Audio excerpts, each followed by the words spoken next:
Grant, thank you so much for doing this. It's a pleasure, boy. I think start off telling us who you are, what do you do? Obviously, you look amazing today.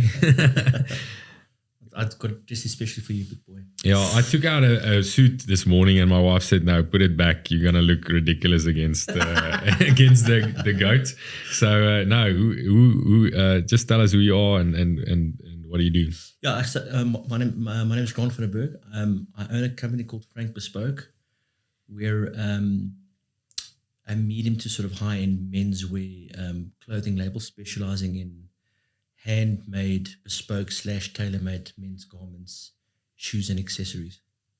Okay, Grant, I took this down from the internet. It says you've dressed some of the most significant people, from sportsmen to kings and everyone in between. We just talked about, obviously, Drickus is fighting in the UFC this weekend. Take us through that suit that you made him for the weekend. Let's start there. Well, to be honest, I can't tell you what it is. No, but this is going to be released it's going to be afterwards. Okay. No, so what we've done with Drickus and Israel Adesanya, they've got this whole debacle about who's really from Africa. And it's been quite a contentious, quite a beefy bet. A beefy thing between the two of them. Personally, I don't think Drickus is wrong. I mean, he's completely correct. So what we've done is we've actually made him a fabric for his jacket. So it's one of one, where it looks like it's made out of traditional African fabrics. So it's sort of like a Zulu / Ndebele design, but it looks like it's made out of beads, but it's been sublimated to look 3D, and we've done it in the South African colors. And we've tried to use all the different types of beadwork from all the different African cultures and incorporate it all into one. So it's gonna look insane. So that's just a bit of a rub in your, a rub on your face. You must just win. He'll win. He'll definitely do it. Grant, okay, take us through the journey and maybe the background of you starting Frank Bespoke. What inspired you to start Frank Bespoke? It's quite an interesting story. Ever since a young boy, since I can remember, I just always loved dressing well. It's in me. When I was 4, 5, 6 years old, I used to get up in the morning, put my clothes on the bed, choose my outfits. It's something that I've always loved. And I've always taken a lot of pride in the way I look and in obviously the way other people look. But I think it's quite a funny story. What really sort of, where it sunk in, I watched a movie when I was a kid. I don't know if you guys have seen The American Gigolo with Richard Gere. It's a classic. You've got to see it. Guys, you've got to see it. It's about this really cool, suave American gigolo that just operates. He's just really suave and cool. And there's a scene in the movie where he wakes up in the morning, he's in the shower, he does his like shower routine, goes to his wardrobe, opens his wardrobe, and he's got all these suits like hanging in, all these shirts and all these beautiful shoes, and everything was just perfect. And then like he would take it out and he'd lay it on the bed, he'd get dressed, and then he would leave for his day. I think it was drove a 450 SL Merc with a roof down. And I thought, that guy, I want to be like him. And that sort of really, that's where the journey started. I grew up in, what's the word I can use without it sounding too dramatic? I grew up underprivileged, or should I say, we had no money. I had a single mom, we had no money. And I always wanted to look the part, but I couldn't because I couldn't afford it. So what I would do then is I would jump into a taxi into African, like those African taxis, and cruise into Joburg and go to all the little second-hand shops and clothing spaza shops, and I'd go buy cool old pieces like old suits and suit jackets and that sort of stuff. And I'd bring them home and I would change them. I'd make the lapels narrower. I'd put cool gold buttons on. So I used to wear like a lot of old school vintage stuff, but I was always the best dressed. Everyone's like, geez, where did you get that? Where did you get that? And I started like a small little business where I would sell vintage stuff and obviously spruce it up and sort of customize it. And that's How old were you when you started that? Probably 15, 16, What? round about there. And that's where it sort of grew. I then started working in a clothing shop. It was Diesel actually back in those days. I was with him for, I think, about 2 or 3 years. Top salesman, did really well there. Nationwide actually. I was floating my own boat there. I then got headhunted by a company called Fabiani. They moved me over to Cape Town, started working for them for a while. I then came back and opened up their first store for them. And then after that, I took a bit of a break. I set up, I had a lot of money and I opened a restaurant because it's another one of my passions is cooking. I had a restaurant for about 2 years and then I'm like, bugger this, I want to go back into what I love. So I saved up. Actually, the restaurant failed. And I sold off all of the furniture and the coffee machines and that sort of stuff. And I made a bit of bucks and I started a shirt company where I got on a plane. I went to Mauritius and they're one of the biggest shirt fabric manufacturers in the world. They supply like all the big brands. And I arrived there at this massive factory and said, listen, I want to buy shirt fabrics. They're like, are you joking? You've got all like 3,000-4,000 meters at a time. And the guy said, listen, I'm sorry, I can't help you. I'm like, no, I want to speak to the owner of the company. And I'm like, listen, you can't speak to him. And I went back there the next day and I sat in the reception and I waited for this oak to arrive at work. And I grabbed him. I said, listen, please, can I buy offcuts? I want to start this business. Can you help me? And the guy said, okay, you know what, I'm going to help you. And he took me to this like small room right at the back, like all old offcuts and off runs. And I must have bought, I think it was about 150, 200 meters of fabric from him. I packed it into suitcases and I came back to Joburg with it. What? And I started a shirt business, making shirts, but they were really beautifully made. I designed them. I had them outsourced to a factory here. But I made the most beautiful boxes and packaging and tissue paper. They were unbelievable. Now how am I going to sell these shirts? So what I did was I went to like Investec, R&B and those sort of places. I let the guys listen, I'm here to sell shirts. Do you want to buy?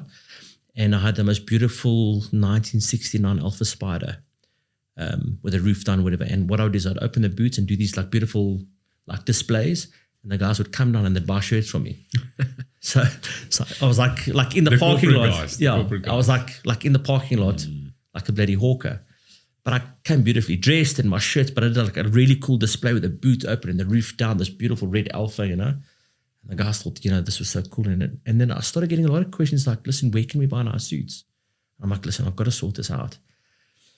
And then I imported some suit fabrics from overseas, a few rolls, and I started selling suits.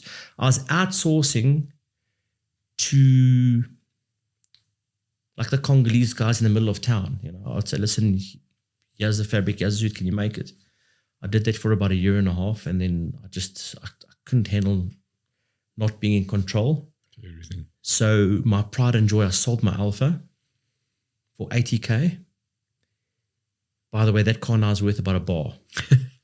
So I want to kill myself for doing that. And I took that money, I bought machines, and I poached a couple of guys, of the guys I was working with, and slowly we started making suits, and that was over 20 years ago. Yes. Okay, I want to backtrack a bit to you saying you didn't grow up with a lot of money, No. struggling. How big a part of that played a role in you pursuing what you wanted? It probably played the biggest role. It gave me tenacity. But where did it come from? Where did you think you were born with that, or was it a decision, a clear decision that you made? So listen, I'm I'm gonna. I was born Get out of this. I was born with tenacity. Obviously, I'm brutal, but it's often when you guys do these podcasts, it's like, oh, what are the nice stories, and what made you? I'm going to be completely honest with you. Definitely. I did it because I had to, not. I mean, obviously, I wanted to, but I actually didn't have a choice. And that's what's happened with a lot of my business career. I've often been.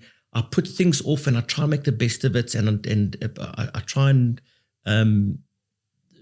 persevere. But it gets to the point where the universe says no, and it pushes you into position. But I think it's very important that if you get pushed into a position, you need to make the most of it and find the positives, and obviously make it work. Often, I think people get pushed into a position that they can't handle, like a hot potato, and then they just drop it and then they give up. So it's something I wanted to do, but to be completely honest, I had to do it. I didn't have a choice. So yeah. And also, when you try to outsource the making of the suits later on, you said something that quite significant to me. You said I couldn't take it to give the control over to someone else. You wanted to. Is that a personality trait of yours that Yes. you want to? Definitely are. That's the one thing. The other thing is I don't like making promises I can't keep. So it would be an example. You're my client. I've measured you up for a suit. You've paid me a deposit. Cool. I'll see you in 3 weeks. And then I was being like messed around and dicked around. Because obviously, I think the people that you deal with need to be on the same page as you. They need to have the same veracity or the same vision as you. But I mean, these guys would just do it as and when they please. It was there was a big big vibe of we doing you a favor sort of thing. So it got to a point where I just I couldn't handle letting people down, and it eventually starts to mess up your integrity with customers, and obviously your own integrity. So I needed to have full control. Certain businesses you need to have control. Certain businesses you can outsource. This is not a business that you can outsource. You've got to have full control. And if you're passionate, you need to have the control, because I like to get involved in all aspects of the business. So yeah. Awesome. What challenges did you face when you first started Frank Bespoke? Money. That's always money, boy. It's always the problem. It's always money, but that was a massive challenge. But how did you do it? Do you take like a deposit on? I used my customers' money basically. So it's a deposit driven business. The only problem there is that your ball's on the line, because you've got to perform and you've got to deliver. The thing with our business as well is what makes it so tough is it's not just like walking into the store and buying a jacket and leaving. It becomes an emotional purchase. Guys are investing their time. I mean, these guys are busy. They're investing a lot of time and effort into you and your business, and you're making something special. So it becomes an emotional purchase as opposed to just off the rack and off you go. So you start playing with people's emotions. So you just got to make sure that you do right by them. And I can promise you now, I've messed up a lot, boy. I've messed up a hell of a lot, but they were all. That's how we learn. But that's exactly where I am now. So your approach to your business, has it changed a lot from where you started to now? No, nothing. Definitely not. I'm a little bit more relaxed now, I think. More confident. I've always been confident. I think hell or high water, I've always been confident. I think I've got older. I'm a lot more relaxed. But it's obviously because I've built a business that's got a great name. I've got great staff that work for me. They're all passionate about the business. They're all very invested in the business. So it's given me. I'm a lot calmer. I'm still quite hectic, but to be honest, and I've only become calm over the last 2-3 years, to be honest with you. I've eventually learned to delegate. It's always been hard for me to say, listen, you do it and you get on. And and to trust people. Yeah. So I've eventually got to a point where I can chill a little bit and let people run with it. So, if we talk a bit about the bespoke tailoring industry, what is the difference between a normal suit that you buy at Woolies and a bespoke suit? Well, it's like exactly what I said. It's the way you buy clothing. It's the way you feel about clothing, especially about a suit. I mean, a guy will say, "Shit, I need a suit. I'm going to a wedding. Let me pop into Woolies and grip a suit." Whereas our clients are the guys that take a lot of pride and care in how they look and, very importantly, how they feel. Because the way you feel wearing a bespoke garment versus off the rack is two very different things. And that's something that you can't buy. You can't just buy off the shelf. And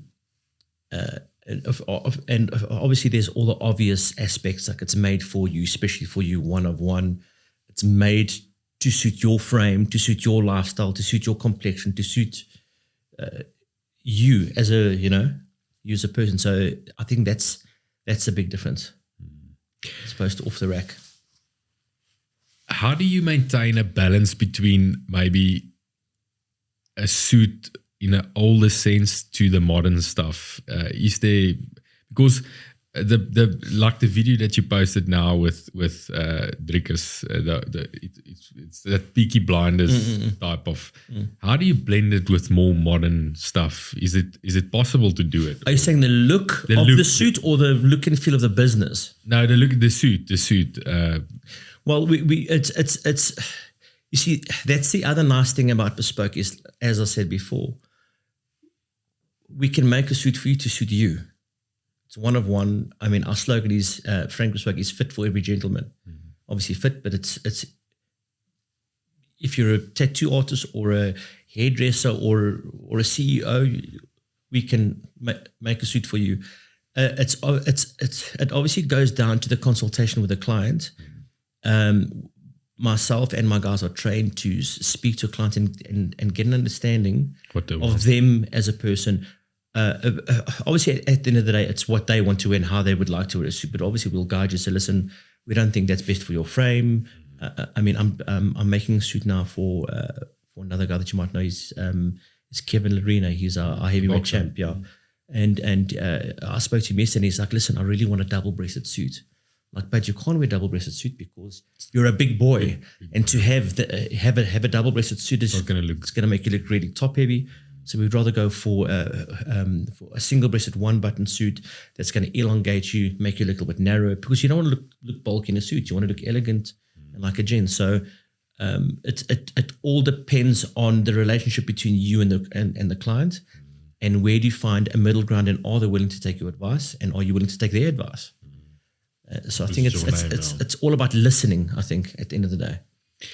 If we look at trends at the moment, what's trending at the moment in your lineup? In terms of suits, we're going very sort of 1930s, 1940s sort of flavors, high-waisted pants, much looser, more generous cuts on the pants. We're going back to the pleated trousers. We're going to jackets that are not so skinny, but more tailored and shapely. It's a lot more of a relaxed look, yeah. But also very important is the tailoring. So it's a question of taking a jacket in all the right places. I mean, we've been going through this like super skinny vibe. I'm going to upset people, but my grandfather used to say like, that guy's pants are so tight you can see the wrinkles of his balls through his pants. It's going to where you wearing a suit and your suit's not wearing you. You know, guys want to be more comfortable. And I've noticed a lot of our clients that have been with us for 15, 20 years, for the last 12 to 13 years, they've been wearing these super skinny stuff. And guys are now starting to say, you know what, I actually want to be a little bit more comfortable, but I still want to look good. So we're starting to go to a lot more of an elegant, sort of more tailored look. If we look at unique features of Frank Bespoke, one of the questions that I want to ask you is, what makes a Frank Bespoke unique in South Africa? What do you think is your differentiating factor? There's a few factors. So there is there's the way the suits are made. Okay, so first, as far as I know, in terms of our playing field, we're probably the only guys that make our suits in South Africa in-house in our own production facility. There might be one or two others, and from scratch. From scratch, and I still don't know whether they do or not.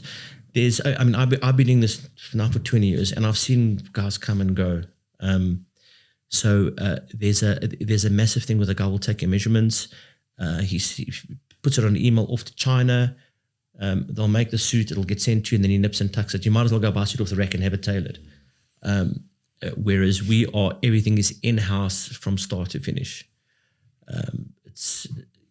You'll walk in, I'll measure you up, we'll make a pattern for you, which we keep on record for future orders, and then it gets made from scratch. And the client is invited or kept in the loop of the process throughout. We'll take snaps of your suit being made, of it being chalked out, just so the client can sort of immerse himself in the process, in the making of his suit, and guys love it. That brings me to the second question. Let's say Rickard comes to you. What's the process that you take a client through? Can you take us through that? Well, you'll come through for a one-on-one, a by appointment only appointment. Okay. We prefer to give you our complete undivided attention. There's no like people in and out and that sort of thing. First, we'll ask you obviously what is the suit for, and then we'll ask a couple of questions and get to know you. All of our stores have got whiskey bars in them with nice lounges with Chesterfield chairs. We want you to get comfortable and just sort of understand and sort of probe into you as a human being and what you like and what you don't like. And then we'll go into fabrication, and then we'll obviously say, listen, for example, if you had to come and say, I wanted a black suit, we would say maybe not. You could have a light complexion. It's going to make you look really pink or red in the face. So we'll that's how much we sort of drill into it. We then measure you up. You choose your fabric. You choose your lining. We work on the style, obviously, which is going to suit you best. 3 to 4 weeks later, you'll arrive for your first fitting, which then gets nipped and tucked and altered to your exact spec and exactly. What we do at that fitting is we try to enhance all your best parts and try to get rid of all your bad parts. You'll come for your first fitting. A week later, you'll then come and collect your suit finished. If we need any smaller, like little nips and tucks, it'll take like another day. The nice thing about our suits is you get unlimited fittings free of charge for the lifespan of the suit. So if you put on weight, lose weight, go to gym, do whatever, we take, because we don't want other people messing with our work. Oh. So we'll make sure that it's perfect, for the whole lifespan of the suit. Cost. Can we discuss? Okay, so what's quite nice about our brand is we try to look after everyone in the market. So we've got a very cool range of suits which we call a demi-spoke suit. Yeah, I saw a video that you did on that. Which is 75% made suits, but they only come in the classics. So it'll be like black, navy, charcoal, black tux, navy tux, that sort of thing. That comes in at about 6K, fitted to you, which is great. And then when we start looking at the tailor-made stuff, like fully custom-made, they'll start at around 10 and go up. Oh. We also do trousers, chinos, we do jeans, we do shirts, we even do shoes. Do you make it as well? No, we used to. I bought all machinery and I brought a guy from overseas to come and work for us, but it just the relationship, we couldn't work with each other. It was one of those I'm doing you a favor situations, and I'm like, listen, I cut it. So we having our shoes made by a small family-run business in Florence in Italy. So we take a measurement, you choose a lead and so forth, and we have the shoes made for you. Yeah. Yes, that's awesome. It's quite significant. I had an interview with Adrian Roodman from Luxury Time. He does the watches. Yeah. He has the same approach. The guys come in, sit with a whiskey bar or whatever. It's real. It's a personal. It's a one-on-one. It's relationships. Yeah, everything is online now. Everything is so impersonal. People want their tailor. People now want their butcher. They want to go to the bottles and speak to the. People want human interaction, and that's what makes us great. Is because people. I mean, all of our stores are really private, really convenient. Our clients park. They walk in. sit at the bar. I mean, I've got clients that if he's driving home and the traffic's a nightmare, he'll just pull in, have a whiskey, wait for traffic to end, and off he goes. That's the kind of relationships that we have with our clients. I mean, I've dressed a kid that was at his matric farewell, at his wedding, and I'm dressing his kids. I mean, that's how long we've been around. So it's we like hell bent on that. Is there a favorite piece that you made up to now? Which one? For who? For who and what was it? Oh, Jesus. If you had to pick one. This is going to sound so cliche, but I love everything we make. I get so involved. Because it's a new thing. And that's why I love this, is because we get to do new stuff all the time. My favorite stuff I think that I've made, and this is also going to sound cliche, but we've just launched, and this is not a marketing thing, guys, by the way, this is on, we've just started doing ready to wear. It's in the Bespoke thing that I told you about. Small capsule collections for each season. So it's a bunch of really cool, smart, casual pieces that you can walk in and buy, but they're just really beautifully made, should I say, they're beautifully curated pieces that, yeah, it's cool summer stuff. And I really, I mean, that up until now, over the last 2-3 years, is my favorite, because we put a lot of time and effort into it. And so it's like a collection per season. But it's a small collection of just really cool pieces that every guy should have. But I think, no, actually, one of the favorite pieces I've made was Drickus's last 2 fights, I think. Springbok one. We did the Springbok one, and before that, we made him look like a Wall Street banker. We did him in a blue chalk stripe suit with a burgundy tie. That was one of our coolest ones. I mean, I've made mad stuff. I mean, there's a post in Zim. We made him a velvet jacket with diamantes sewn. I mean, we've done cool mad stuff. If you had any advice for aspiring, we talked about this before off camera, for aspiring entrepreneurs, what would it be? Grow massive balls first. Grow massive balls. Aspiring entrepreneurs. I mean, what advice can I give you? It's. I mean, I've got my. Just don't stop. I mean, for me, it's. If you believe in it wholeheartedly, if you lose sleep over it, if it wakes you up in the morning and you can't sleep at night, just keep going, just keep pushing. I promise you, and I can tell you one thing, it gets very, very bad until it gets very, very good. And it's who's got the staying power at the end of the day. If you can push through and keep going, if you believe in it, and I know this sounds once again cliche, but if you truly believe in it and you really want it enough, you just got to keep on pushing, and you've got to become completely engulfed, completely obsessed. As I said, you have to lose sleep over it. That's my advice. I mean, that's where I've been. But then in the same instance, another good bit of advice is also you need to know when to give up as well. There's nothing wrong with throwing in the towel and thinking, fuck, this is enough. I've had enough of this. That unfortunately is something that I learned the hard way when I had my restaurants. My best mate came to me and said, listen, but he said, you are the most hard-headed freak of nature. You just won't stop until you're completely dead. He says, it's okay to give up. And I listened to it, but I gave up too late. I could have saved myself a lot of pain and suffering and torture if I just knew when to, and then be elastic, be nimble. If this doesn't work, try this. And I think that is really, really important, is also learn to be nimble. Don't fall too in love with your business. Because if it doesn't work, I'm not saying try a different business, but just try something different, try a different angle. No way. Yeah. And I can promise you now, in our 20 years, I've done that about 100 times. I've changed things and I've improved this and I've taken that away. So I think that's also really, really important advice. Be nimble. How important is building a personal brand for you? It's extremely important. It's what we do.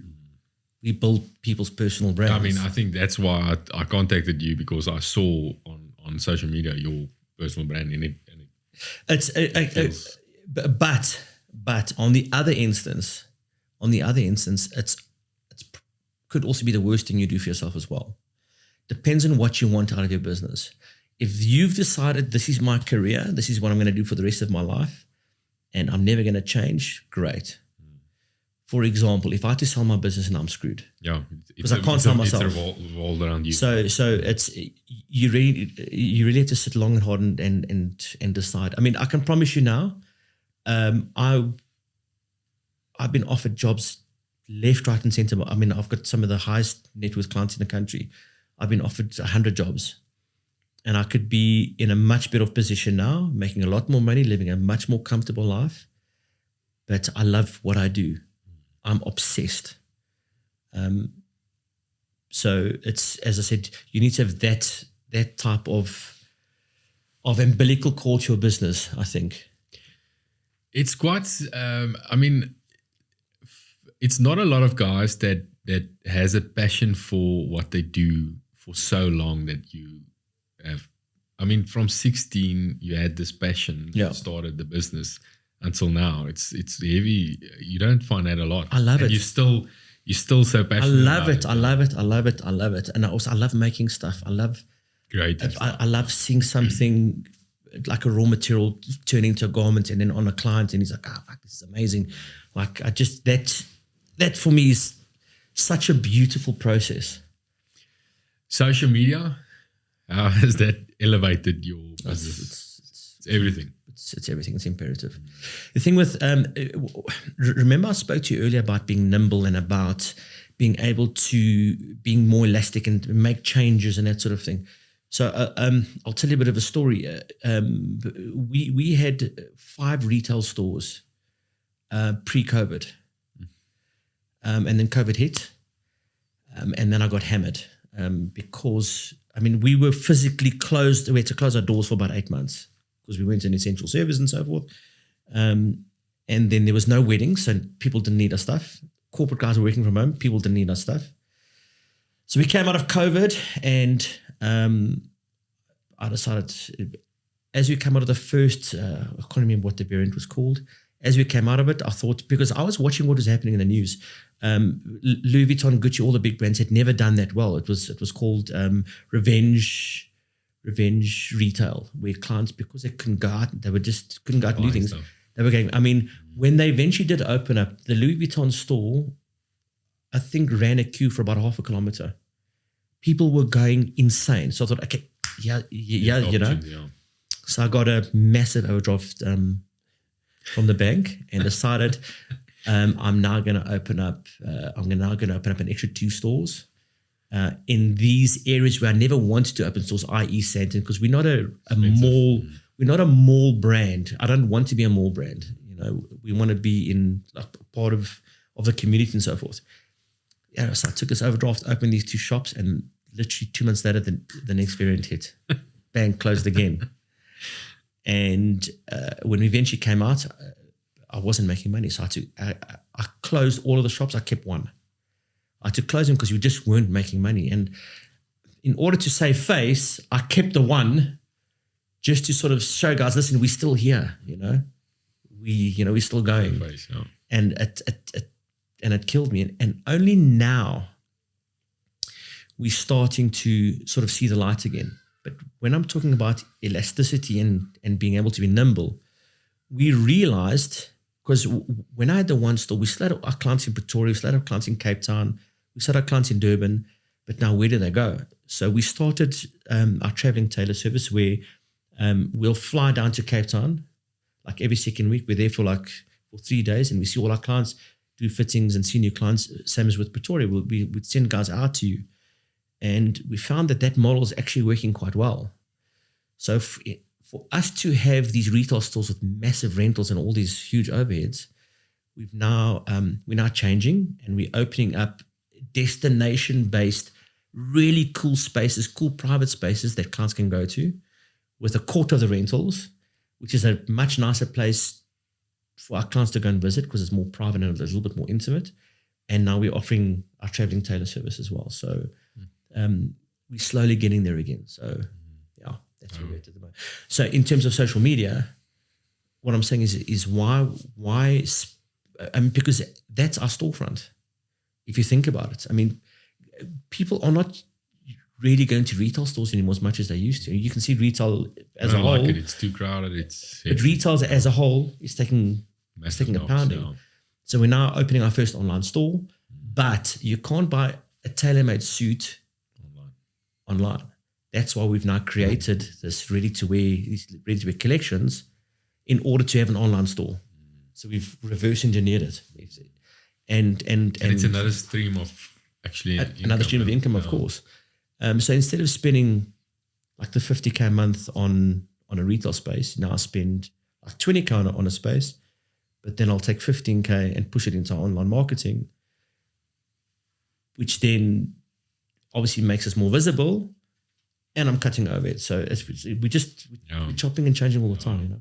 No, we need to be. How do you see Frank Bespoke in the next 5 to 10 years?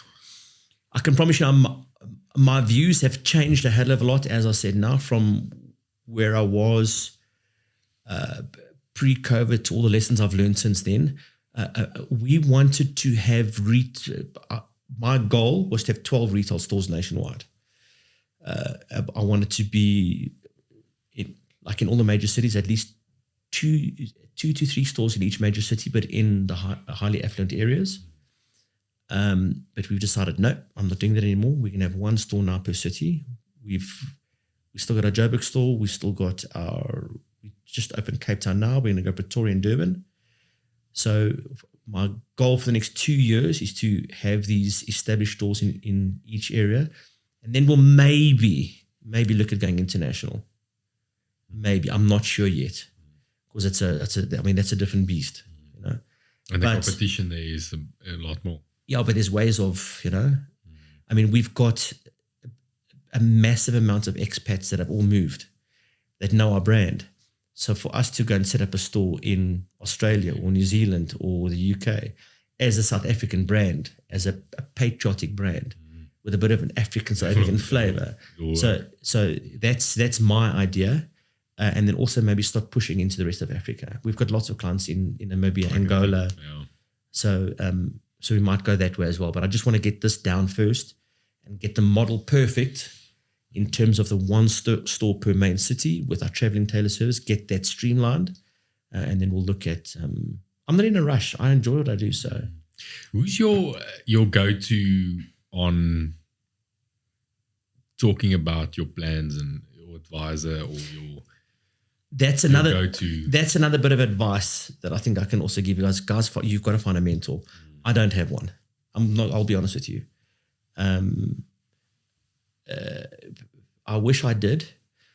It's such a difficult business to find a mentor for. I mean, I've got a guy. There's Aria Fabian who started.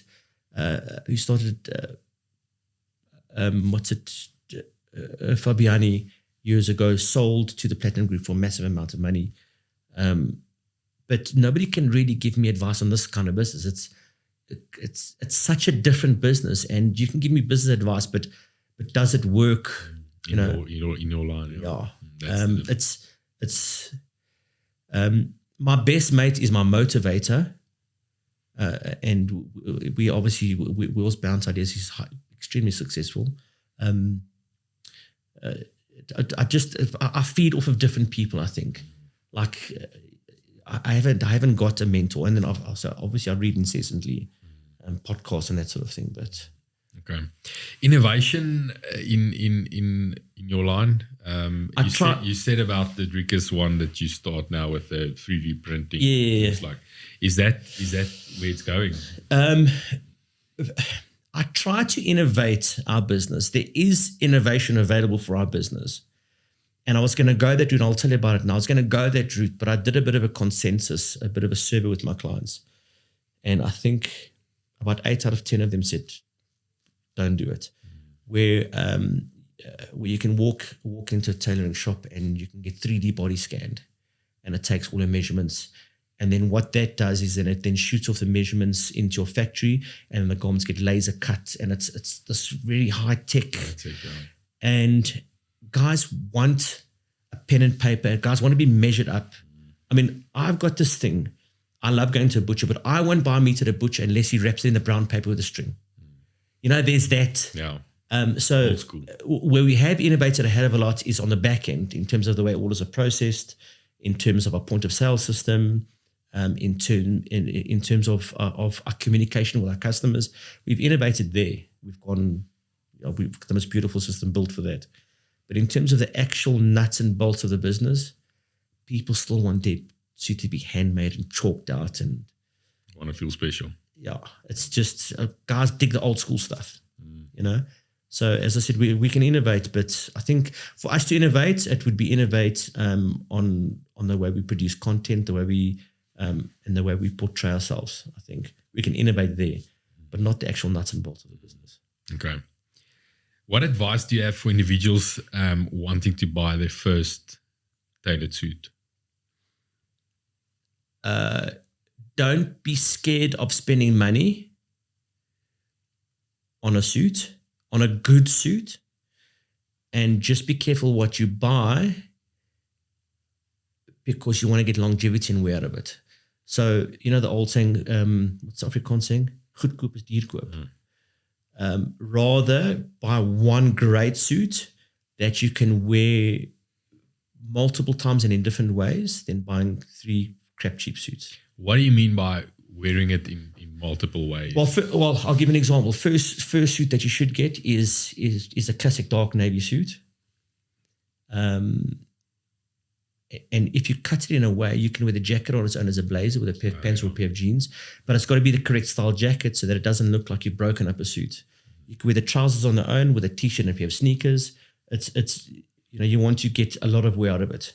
Another important thing is on your first suit, spend a little bit of extra money, buy an extra trouser, because the jacket always outlives the trouser.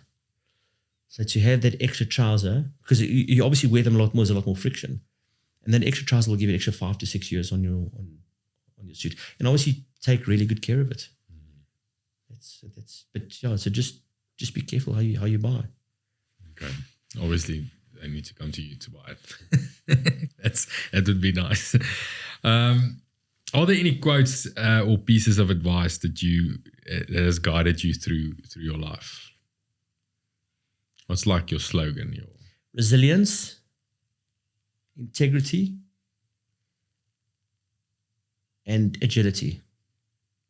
Those 3 words are whenever I'm feeling shit and things are going hard, those 3 words always play in my head. How often do you feel shit and not wanting to do what you do? Probably 3 to 4 times a week. That's most of the entrepreneurs going through. But I think what you've always got to do, and it's an age-old thing. Just look at where you've come from. Look at how much you've achieved. Look at where you are to where you are now. You'll be amazed. That's actually one of the reasons that I'm doing this. I told the previous guys, we're so busy with everything that you're doing. You never stop and see, listen, this is what I've built over 20 years. Yeah. And it's quite significant. It's not easy. 100%. And there's a lot of guys that wants to, you said you saw a lot of guys come and go, but it's not easy to do your own business and structure it. So that's awesome. And I think when you get involved in business or your own business, you get so involved in the money.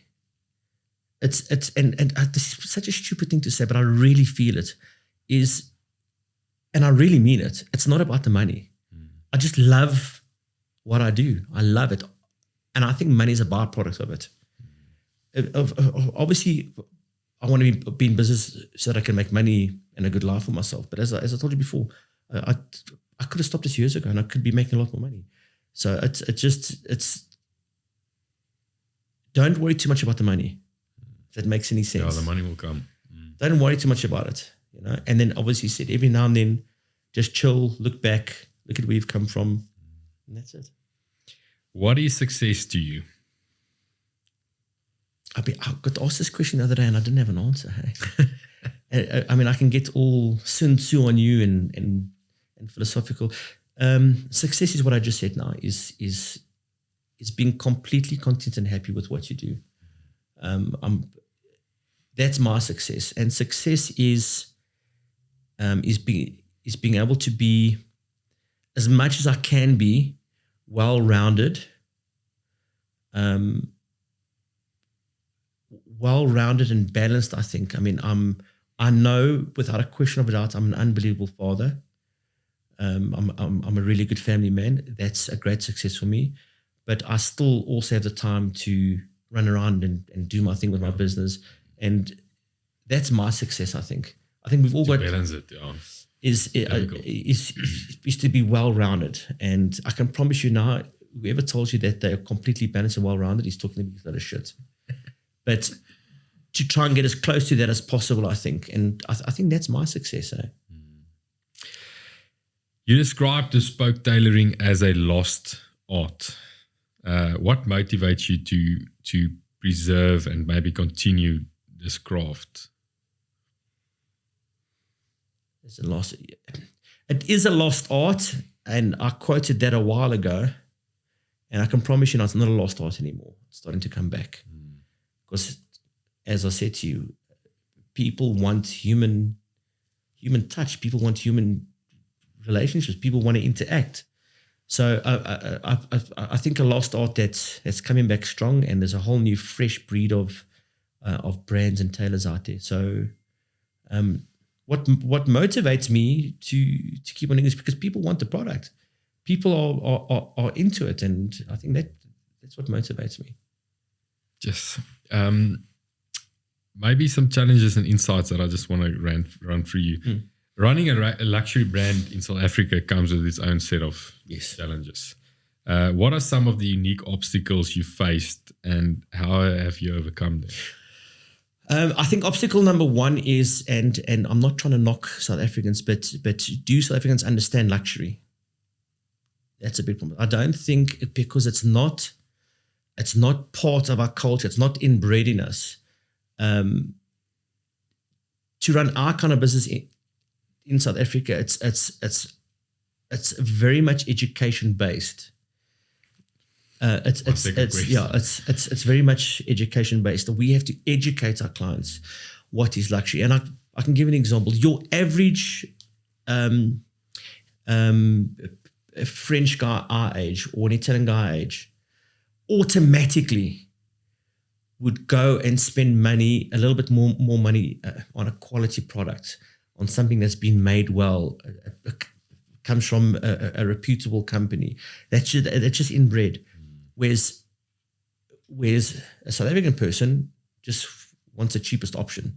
You know, let's go to market, or sorry, I can't mention names. Let's go there because that looks like whatever. So South Africans don't understand luxury. And then there's a lot of nouveau riche vibes, especially when it comes to our business.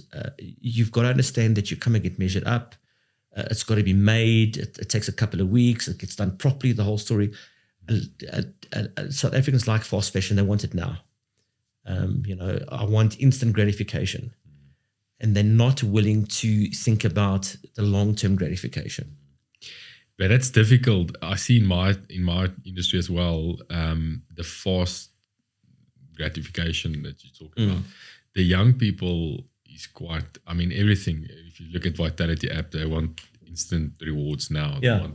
And there's no, I hope, patience somewhere that will change and maybe switch their minds to see the value of something of long term, because that's actually, especially when investing, I mean, you can't switch out of everything.